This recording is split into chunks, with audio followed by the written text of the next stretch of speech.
Welcome to our Sedona Ascension Retreat video series. We are so delighted that the incomparable spiritual teacher and highly attuned empathic healer, speaker, and author, Matt Kahn, will be joining us for this phenomenal event. Matt is the author of the highly acclaimed books, Whatever Arises, Love That. Everything is here to help you, and the universe always has a plan. He has also just released his newest book, All for Love, The Transformative Power of Holding Space. Matt is a YouTube sensation with over 21 million channel views. Followers are finding relief from the challenges of daily life through his heart-centered messages. Matt is so delightful to interview. He is so sincere, so authentic, so tuned in, and it is such an honor and blessing to have him speaking at our Sedona Ascension Retreat in 2023. Hello, and thank you so much for joining us. I am so delighted to be here today with incomparable spiritual guide, highly attuned empathic healer, powerful speaker, and captivating author, Matt Kahn. Welcome, Matt.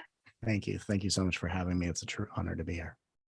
Matt, I have been so inspired by all of your YouTube videos for years. Thank you. And I just have goosebumps all over saying it. Just sitting in my living room in the morning to start my day. And there you are, seated in front of a large audience with your most sincere heart, with your wonderful sense of humor. Thank you. With the way that you really look into the eyes of everyone that you're speaking to. It is so deeply touching and truly transformative. So I'm going to get emotional. Oh. You've just had such a powerful impact on my life and on the lives of so many others. Thank you for answering the call to your divine mission here on planet Earth, and you're fulfilling it so beautifully. You're welcome. And I would equally say thank you and to everyone who continues to watch my videos and absorb my transmission. Thank you for giving me purpose. So it's equally I honor and thank you for honoring the calling that I've accepted. But truly, my thank you is thank you for allowing me to touch your life and giving my life the purpose that I came here to explore. Well, you are so very welcome. You are the author of 4 best-selling books. How'd that happen? Whatever Arises, Love That, a cherished book of mine. Yeah. Your newest book, All for Love, yes, The Transformative Power of Holding Space. Mm-hmm. One of my favorite videos that you ever made, it's fairly recent, is the Cosmic Reset. Oh, yes. And it really reflects the theme of the event that I'll be hosting in March of 2023 that I'm just so delighted you've agreed to come to. Mm-hmm. And I feel like the Cosmic Reset is what you're referring to as the ascension. Yes. Can you expand more on the concept of both? Well, in so many ways, each and every one of us individually and collectively, we're all going through a reset or a rebirth, right? Humanity is being reborn, not as a reflection of a conditioned history, but as an expression of unity consciousness. And each individual that is going through their own awakening that is contributing to the collective expansion. And so each and every one of us is really going through a reset or a rebirth as we face the past, any degree of past, individually or collectively, that we have denied or simply overlooked. We are allowing our deepest core wounds to be met with unconditional love, kindness, and self-acceptance, and we are allowing ourselves to go through what is a rebirth, and we are rebirthing ourselves into new expressions of consciousness. And we're doing it because individually, as we expand, we're enhancing and increasing the tipping point of what allows the collective reality to shift into greater consciousness by the way in which each and every one of us heal and expand on an individual level. So we are all currently going through a cosmic reset or a rebirth, and we're doing so to take the boldest leap in our personal journeys, but as a contributing force to the awakening of humanity. Always so beautifully expressed in such profound ways, my dear. And so we can see how the collective wounds Mm, are being exposed, revealed to be healed. yes. And then we can come together to support one another on that healing journey. When I wrote, All for Love, my recent book, All for Love, The Transformative Power of Holding Space, it was really the notion that how do we, at this pivotal time in history, how do we start living in a way where we are acknowledging the healing journey we are on, or anyone is on, whether they know it or not? And how do we begin to interact with others, especially in such divided times, without needing other people to see our point of view, without needing to find something to agree on? How can we actually meet in this moment and just talk to ourselves and each other, knowing the healing we're going through, whether we're aware of it or not? And how can we actually allow this time in history to be the most fertile time of healing by the way in which we talk to ourselves and others? And so when I wrote this book, it was really as kind of like an owner's manual to help us through this stage of awakening and ascension, but really how to start bringing the truth of love that's always within us into our everyday lives, into our responses to others. And how do we hold a space for consciousness even when the people of the world around us may not be acting as conscious? And so it was a really incredible opportunity for me to be used as a space where the universe channeled through me one of the most incredible works I've ever brought to this world. And I'm so excited to present at your event, which won't be a repeat of the book, but it will be brand new teachings that deepen and enhance the experience the book offers. Mhm. And I know you have insightful answers to all of those questions you just put forth. And so I would like to inquire if you might be open Mhm. to setting the heart-centered vibrational resonance of pure unconditional love, and then immersing us in some teachings that you may feel called to share today. Absolutely. And thank you Yeah. for inviting that. And thank you for allowing me to be here. And for everyone watching this, thank you for being alive at this moment. And thank you for shining your light. And thank you for being an empathic, heart-centered way shower of a new evolving paradigm. And so as we sit here together, one of my gifts is that I allow spirit to speak through me, although I'm not a trance channel, I'm an embodied one. And the gift is that I bring forth transmissions of healing energy that come through the sound of my voice. So as I speak, you're entraining to the vibration that is speaking its way through the words I'm being guided to share. And with the intention to entrain to unconditional love, let us take a moment and experience what it means to be in such an unconditionally loving space. And what unconditional love is the reality that is always present, only obscured by whatever we think we should or are supposed to do with this moment. And so as an invocation to returning back to the love that's always underneath it all, and to do so with less doubt and distraction. No thought needs to be resolved. No feeling needs to be fixed. No circumstance needs to be changed. For it is all being held and transformed by love. And we allow the transformation that love offers to everything it holds and embraces to expand to ripple out, to grow in power, and to speed up the fabric of time so that which is being transformed transforms at a faster level of perception by how much of you joins with the love that is always here, holding and transforming it all. For it is not your responsibility or burden to bear to be in charge of the transformation at hand. For you are given free will, just as your opportunity to re-enter love's kingdom by knowing how powerfully it transforms you and every inhabitant along this earth plane. So you are given free will just so that you can remember your life purpose as having an opportunity to be recorded in time and as a manifestation of love in action.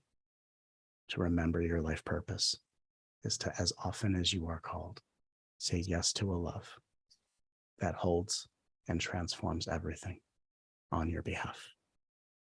Love does it all through the power of our breath, one breath at a time.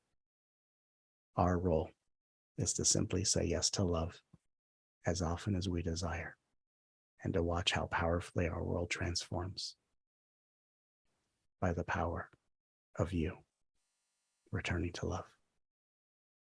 A love that already holds everything, a love that already transforms everything, a love that has already transformed everything, even though in the movie of our perception, we're watching how it occurred, even though the ending of the movie has already been filmed. So may we in this moment say yes to love, a love that has already won, a love that already has the final say, a love that has already transformed everything in existence. For it transforms everything that it holds. Our role to strengthen that power of love, to expand its power of transformation, and to speed up the fabric of time, is to say yes in returning to love now. For it is that love that I meet you in, and the love I meet you as.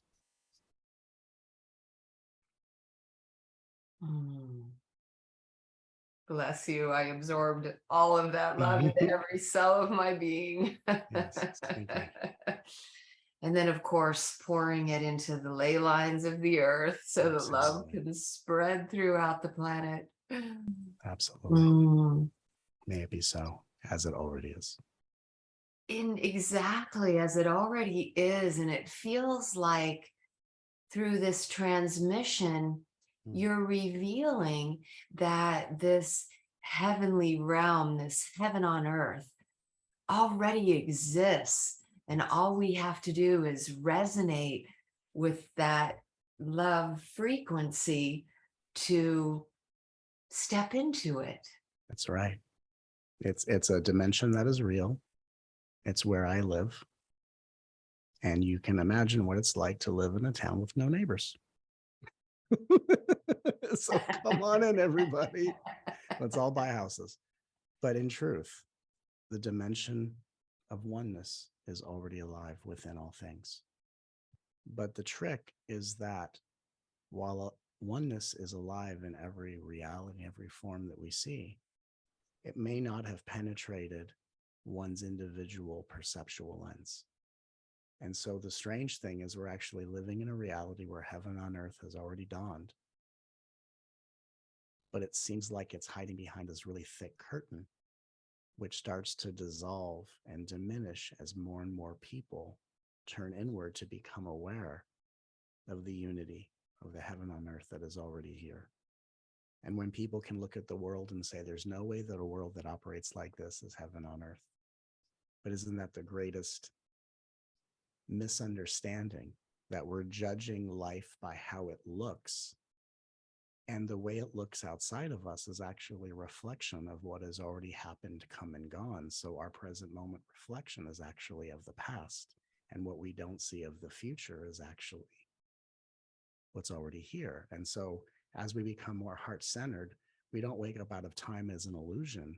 We see time as a very malleable tool And the more conscious we become, the more the perception of time seems to bend and shift. And we start to realize that what we thought was present moment reality was actually an experience of a moment that has already occurred. What we call the future is something up ahead that is already here right now. And as we start to take the blinders off of our lenses at the rate at which we face our traumas, heal our despair, face our wounds, embrace our shame, and give our shadow and our darkness and our innocence a safe place to land, the blinders come off, and we realize humanity is at a certain place in the plot line of this movie. But if the movie has started, it's already been filmed from start to finish. And so we are enjoying the movie of ascension. It's an interactive movie we are participating in. And the more that we participate in knowing that heaven on earth is already here, the more the plot line starts to speed up towards that realization. For we have to know it in our hearts in order for life to reflect it back to us. And it's not pretending. It's not inauthentic. It's just accepting that no matter what I see with my human senses, there is always a greater reality that is already here. And my job is to say yes to welcoming that greater reality and letting it influence the beauty of my responses and transform the patterning of my behavior so that I can be a space that makes it available for everyone to realize what is already here now. Whatever arises, love that. And it brings me to the revelation that our ego will continue to allow things to arise that have yet to be healed individually and collectively. Right. And it feels so transformative the way that you guide people into greeting fear with love. Yes. Can you expand on that? Yes. I have personally, throughout my life, starting at age 8, gone through a vivid series of profound awakenings to where for the last 15 years, I've been living in a meditative state that is known as samadhi, and in a samadhi state, it means abiding awakening. There's a point when you awaken and it's like a flash or a remembrance or a realization, kind of like remembering where you put your car keys all of a sudden, right? A flash. And sometimes that flash can be, oh my God, I'm the universe, or I've lived my life as a wave and I'm really the ocean. And that can be a flash of realization that may just be a sneak preview of where you're going to eventually live your life. And eventually, these awakenings stick, they integrate, you're able to hold the frequency. And based on these awakenings that I've gone through, that the energy that I channel is not only helping people heal wounds, but go through these awakenings of consciousness. But based on that, I have the living experience that everything is divinity. And it doesn't mean that the way people act is divine-like, because you can be an expression of divinity still light years away from knowing your power and acting consciously. But I live in a reality where everything is divine expression manifest in form. So when I became a healer in this journey, having gone through these awakenings, I started to look at the way healing was being facilitated. And it seemed to sometimes be a contradiction to the deepest realization that everything is divinity. And I thought, what if I created a healing journey for people that complemented that we're all divinity and didn't look at anything as a problem to persecute, to ostracize, to reject? We're not going to talk disparagingly about our minds. We're not going to insult the ego. We're not going to talk bad about our family karmic patterns or our patterning. Because if everything is the divine, we can heal and transform without forgetting the remembrance of divinity. And so what I've been channeling over many years and what I continually bring to each moment, this interview, and of course, the event we're doing together that I'm so grateful to be a part of, is how do we heal and not forget that everything is divinity? And that means that something like fear, for example, or anger or sadness, these are feelings coming from parts of ourselves from different experiences. And it's like a child saying, can you hold me while I feel what I feel and just allow me to be seen and heard as I am? And when we do so, we are waking up out of the identity of the victim of our circumstances, and we're actually taking on the persona of one of our spirit guides. And that's because in the earth plane, the earth, which I call the Angel Academy, is a place in which souls go through a journey of consciousness. In heaven, we're told, hey, you get to guide the life of a human being as training of becoming a spirit guide or an angel in future timelines for future incarnations. And what the fine print doesn't tell you is that you're learning to become the spirit guide of the body you're inhabiting. And so really all of us are here in this school as evolving spirit guides and angels, learning to hold space for ourselves.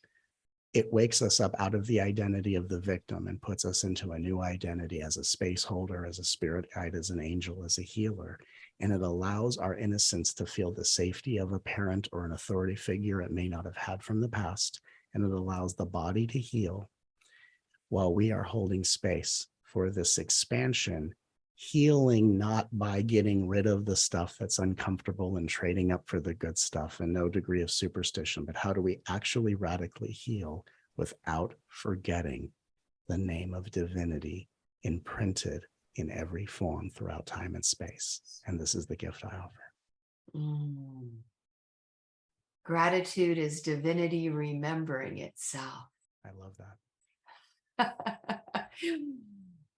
I do too, because it feels like when you just live in gratitude for everything that arises, gratitude for every moment of every day that you're blessed with.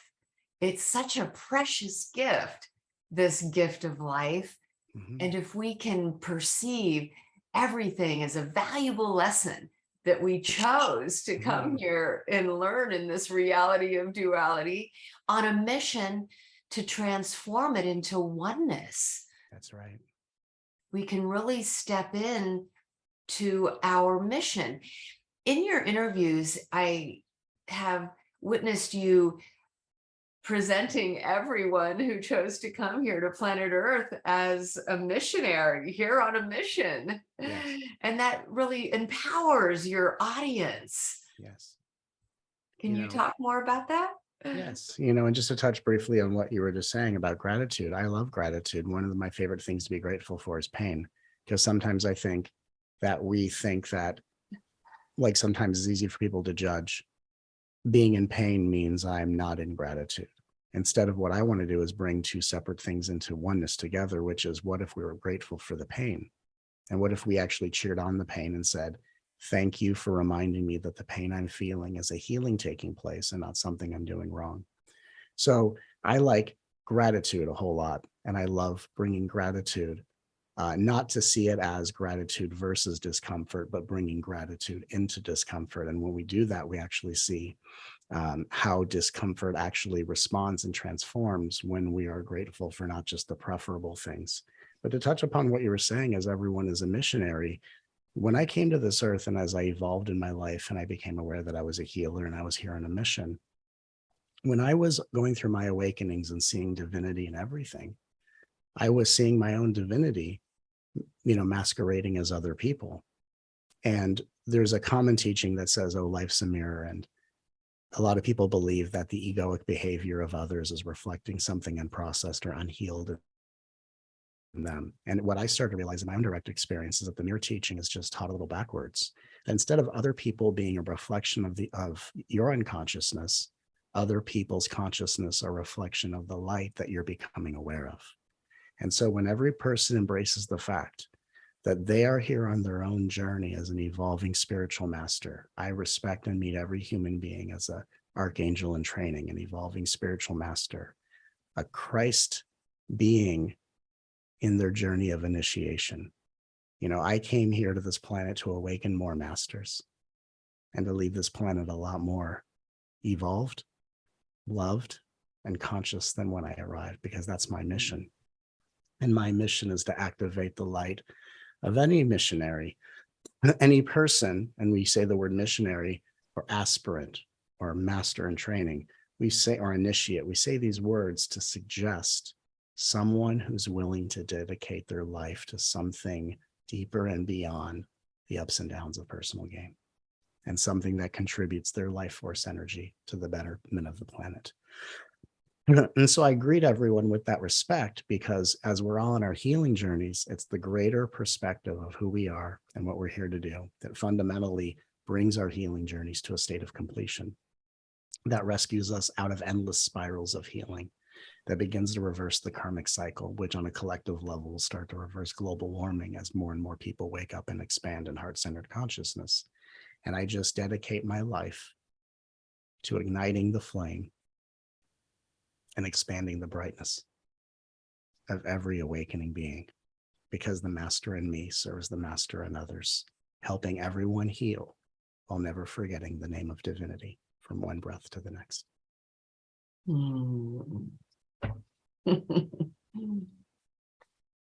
You talk about this heavenly realm being radiant selflessness.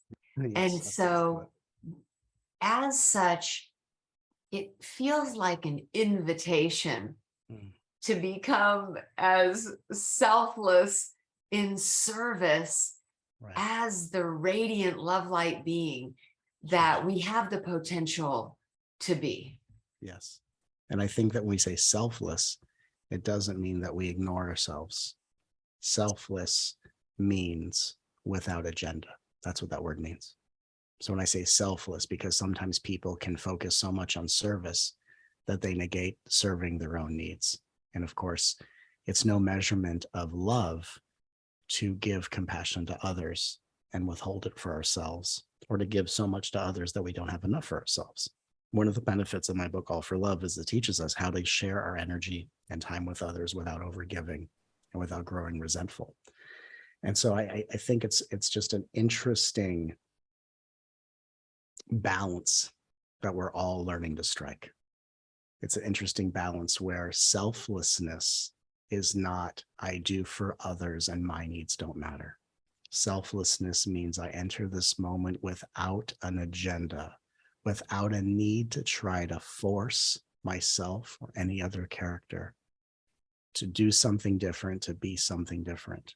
I'm not going to put on this mask to try to sweet talk this person and increase the odds of them doing for me what I'm here to learn to do for myself. And we really wake up out of the subtle, socially acceptable forms of manipulation and out of the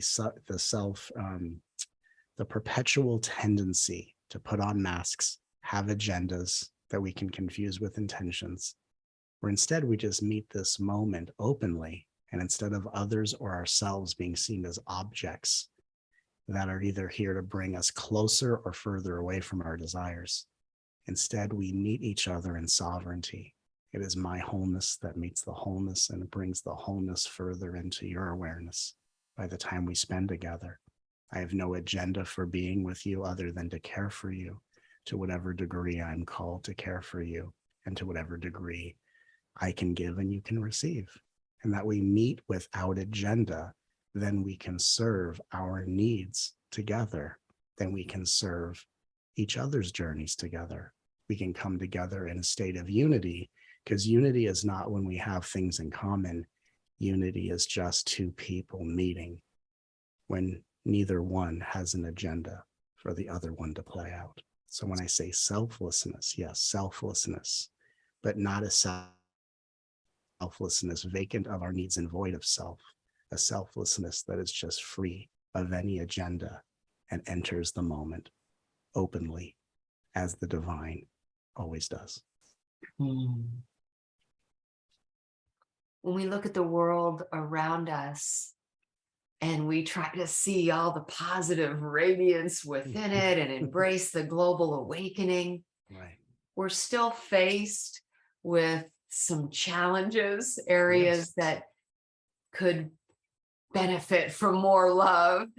You talked about a tipping point. Do you feel, or is it your understanding or awareness that truly when enough people on the planet awaken, that the entire planet will shift into a heaven on earth expression? Yes. And the proof of it is that if it can ring true in our aspirations, if we can envision it as a possibility that we desire or hope, that is a recognition or a confirmation that it already exists along the continuum of timelines that we would call future pending realities. So if we can envision it, if we can desire it, if we can be attracted to it, it's because it has already been created. And the more and more beings expand into a consciousness that match that frequency, the more what has already occurred comes from behind a thick curtain and steps into reality. And through our perceptual lens, it will look like a movie, like something is happening, something is expanding, something is changing, things are breaking down, new things are happening. Because real time, as we call it, real time compared to how things work in a quantum field, real time is actually slow motion. So what we think of as our fast-paced life is actually slow motion. And everything that already happened has already happened, and everything that will happen is going to happen. And the more and more beings awaken to what is already the case, which is the consciousness of heart-centered truth, the more that which is potential starts to become more of our lived reality. So the fact that we can desire it, the fact that we can even say, wouldn't it be cool if that happened? Or even people that say, oh God, we're lifetimes away from that happening. The truth is, we're actually closer to it than we believe. And the truth is, this is actually the most fertile time to awaken in the history of mankind. And that, from my perspective, it's not about trying to stay positive. It's not about avoiding the negative. It's not about seeing the negative needs to be reformed and made more positive. Instead, we bring our positivity, our love, our kindness, our compassion, and we embrace any degree of discord, separation, or misery, or need, or imbalance. And we say, this part of me is lacking the wholeness this other part of me has. So let me bring these two sides together. Let me love what arises. I don't have to like what's happening, but let me love that part like I'm embracing a child in pain. And may I remember that embracing a child in pain by feeling my feelings and loving myself is simultaneously on a quantum level, loving and embracing the children in every heart and bringing all beings into a higher level of consciousness where that which is already the case can come out of hiding. And in our perceptual lens, seems like something is arriving, but we're all just waking up and remembering what is already so after a very long night of innocent dreaming. You've talked about a low vibration actually being a slow vibration. I love that teaching. I do too. Could you please inform the audience? Sure. You know, people get very attached to what we call being in flow. And when we're in flow, sometimes it can seem as if everything's falling together. Life's moving at a very quick pace, and we don't seem to feel threatened by time. It feels like things are passing by very quickly, and we feel like we're in a very exciting trajectory, which we are. But along our healing journey, if we imagine the analogy of our soul's journey is like driving on a freeway. And sometimes it seems like you're getting where you're trying to go faster because you're just driving at whatever speed you're going on the freeway. And yet your ability to see the neighborhoods on the sides of the freeway is limited because of how fast you're driving on the freeway. But then if there's a stop in traffic and you get to slow down, you actually get to see, oh, there's that restaurant there, or there's that neighborhood over there.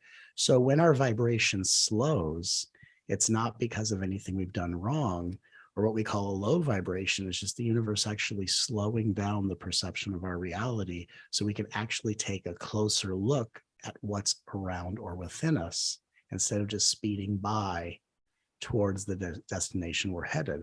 So when we experience a low vibration, the question is, how do I raise my vibration again? The question is, has my vibration been low for an intentional reason?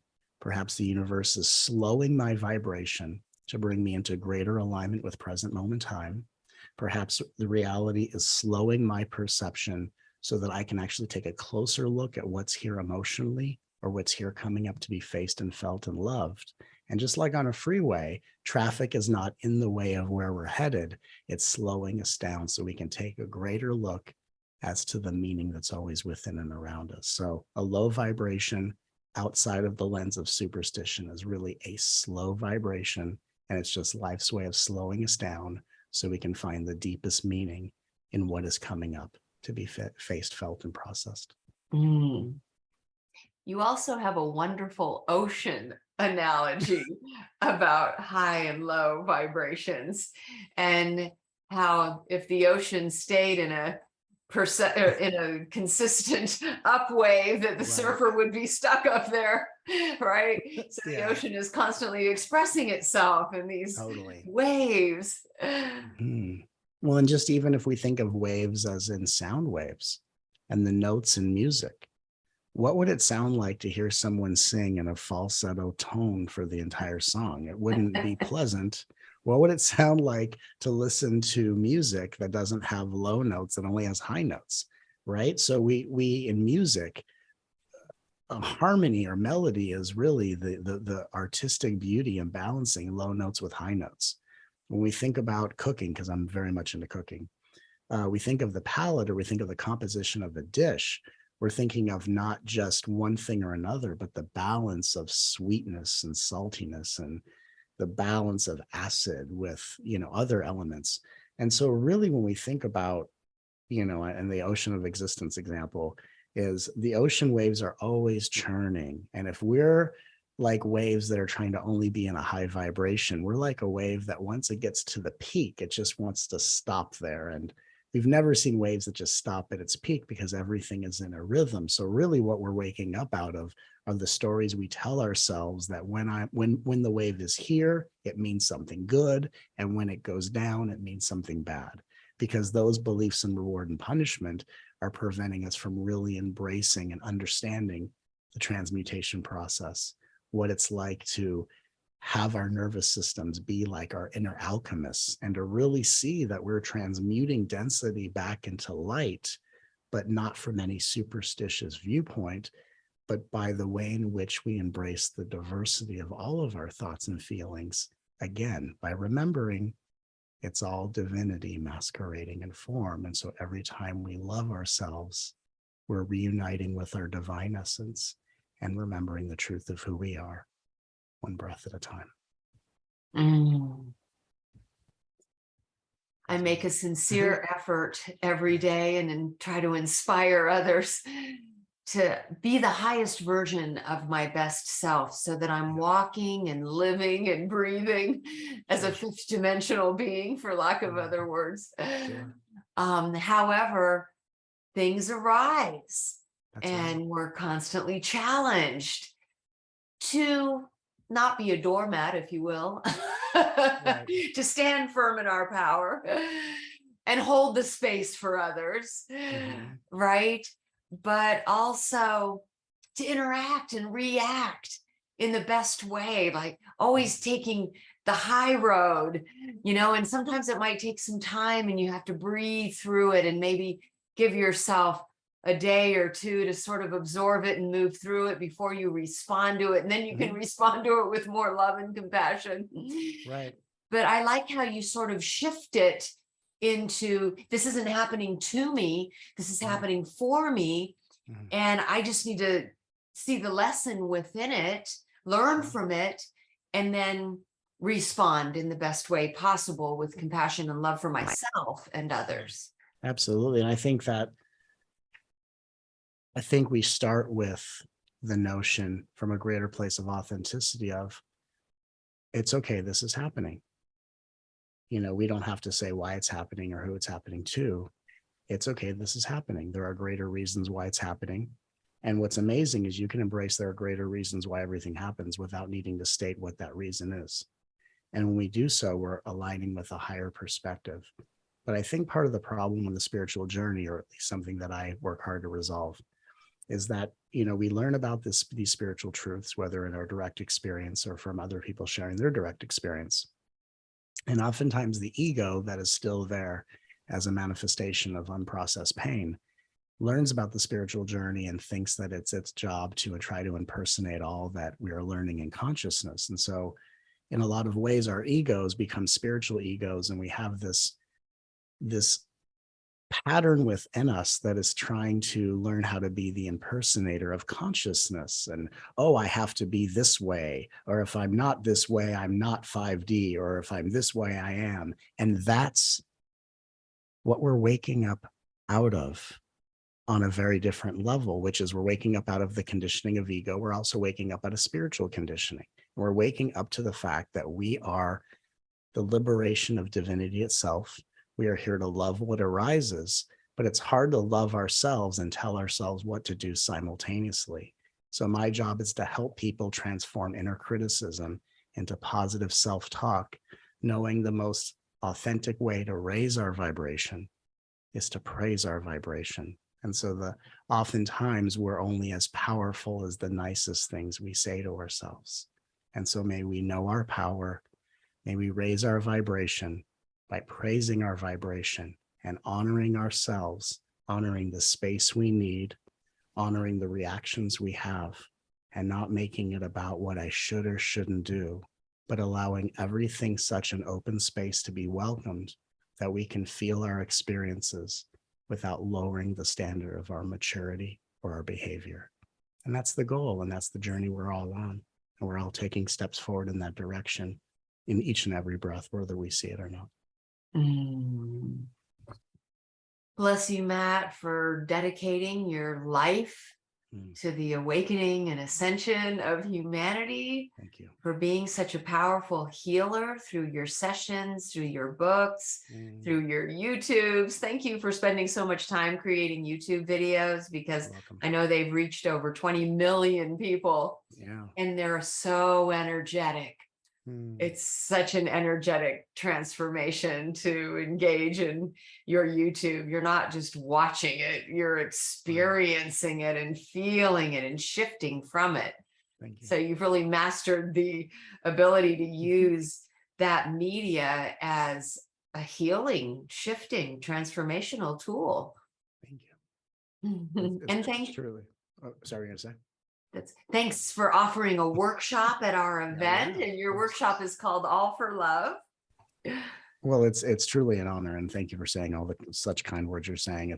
I will always offer YouTube videos, and it's an honor to serve the awakening of humanity. It's a joy to serve every person watching this right now, everyone who will attend the event I'm doing with you. And it's just an exciting time. I find this to be a very exciting time to be alive. It can be a very unpredictable time to be alive, but I think as we come together in conscious community, now coming together in person after so much time in our own homes and our own spaces, now is really the time to take the next step in the cosmic reset, to take the next step in our individual and collective rebirths, and to really come together in conscious community so that we can manifest unity consciousness for all human beings, but in the most loving, grounded, and authentic way. And so I'm just so excited to be here and to welcome everyone into this journey of love. Oh, bless you, Matt. Thank you so much for your time today. Thank you for blessing the hearts of humanity and just for being who you are, delightful, fun, funny, and so incredibly sincere. Many blessings. Namaste. Love to all. Come and see Matt Kahn live at our Sedona Ascension Retreat and sign up for his All for Love workshop. To register now, just visit our website at SedonaAscensionRetreats.com. We'll see you in Sedona. For more speaker videos, tune in to SciSpy.tv.